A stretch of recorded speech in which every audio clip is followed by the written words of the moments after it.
ニコン Z マウント TT アーチザン AF17mm F1.8 エア新発売レビューレンズ性能テスト。はい、皆さんこんにちは、長チャンネルです。商店工房の新製品レビュアーに応募したところ、新発売のレンズを1ヶ月間お借りできました。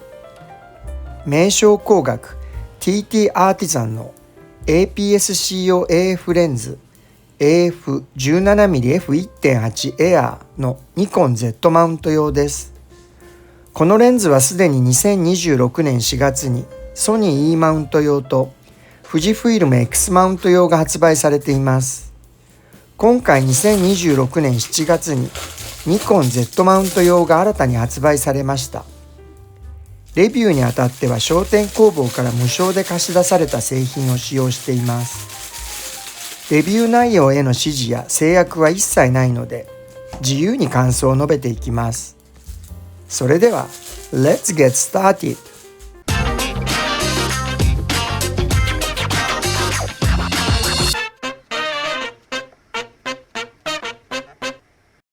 長チャンネル。1、使用。まずはこの表をご覧ください。ニコン Z マウントの APS-C 用純正レンズの中から大きさや焦点距離の近いレンズを選びました。17mm エアの鏡頭はやや細長く、金属マウントなので少しだけ重いです。この価格帯の純正レンズはプラマウントが多いので、金属マウントは安心感があります。純正レンズの中に羽絞りの枚数が偶数のレンズはないので、独特の表現ができます。最短撮影距離は18センチとかなり寄れるので、テーブルフォトでも安心です。2、試し撮り。軽く試し撮りをした時点ですぐに気づいたことがあります。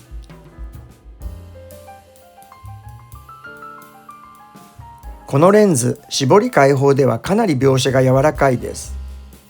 左が絞り開放 F1.8、右が F2.8 です。絞り開放だとブラックミストフィルターをつけたように白がにじんでいます。通常の撮影では絞って使う方がいいようです。F1.8 はソフトフィルターのような効果を狙うという感じです。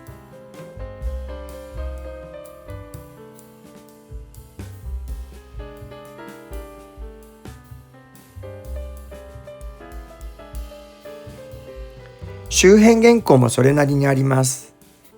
左上が F4、右上が F5.6、左下が F8、右下が F11。F8 で周辺原稿は気にならなくなり、F11 で完全になくなります。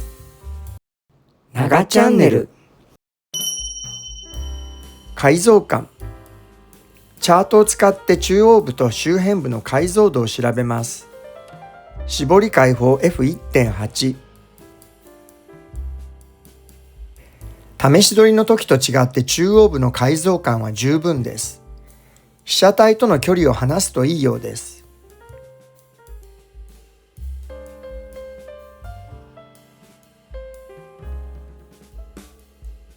周辺部は全く改造していません。絞り込んでみます。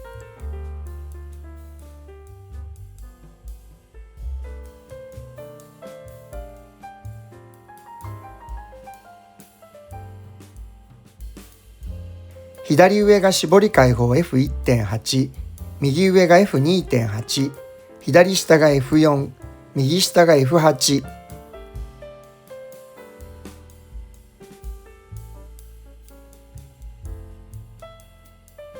中央部は F2.8 と F4 が一番よく改造している感じです。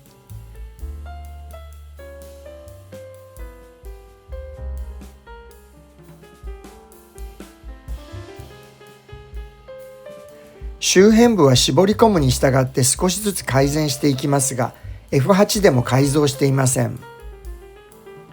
撮影の仕方が悪いのかなと思って、レンズを DX1650mm F3.56.3 に付け替えてみました。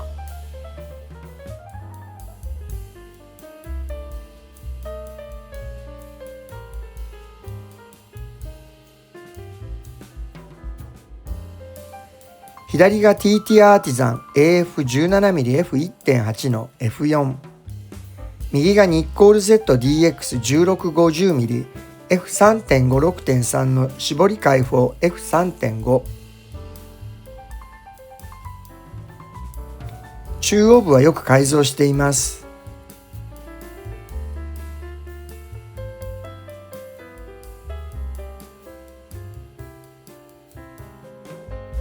周辺部の違いは歴然としています。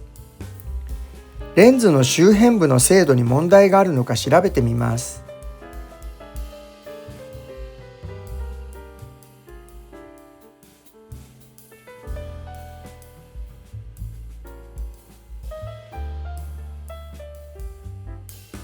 周辺部にフォーカスポイントを動かして取り比べてみます。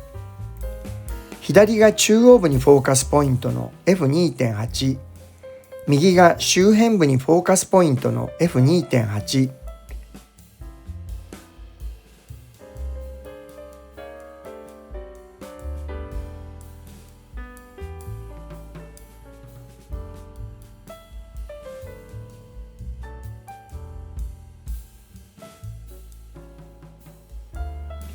フォーカスポイントを置いた部分の解像感は十分です。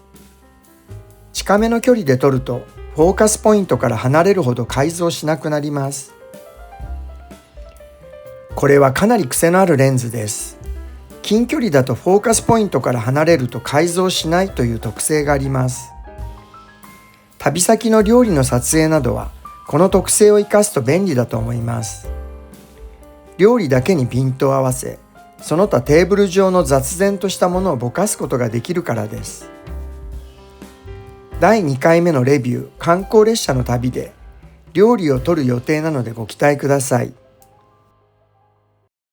長チャンネル。4. フォーカスブリージング。動画を撮る場合に気になるフォーカスブリージングのテストをします。フォーカスブリージングは少しあります。YouTube の商品紹介など前後にピント位置を動かす撮影には向かないようです。レンズは小型でステッピングモーターを搭載しているので、モーターの駆動音はとても静かです。Vlog の撮影には安心して使えます。5. 玉ボケ。玉ボケの様子を見てみましょう。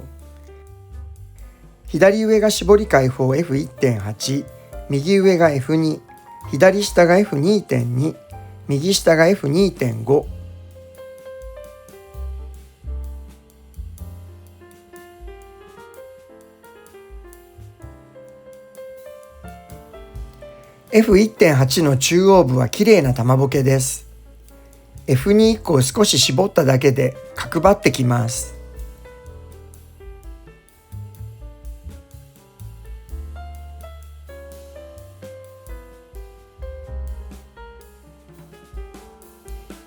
周辺部は歪んでいます。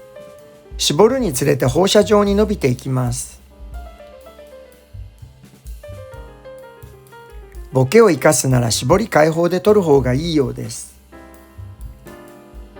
このレンズを使った近距離の撮影には注意が必要です。フォーカスポイント周辺の限られた範囲以外は描写が甘くなるからです。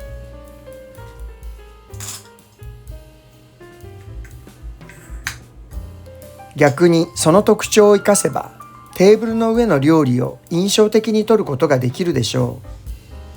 コンパクトで軽いこのレンズは旅でのスナップ撮影に適していると思います。レビュー2回目の次回は観光列車の旅でスナップ撮影をして画質を確認してみます。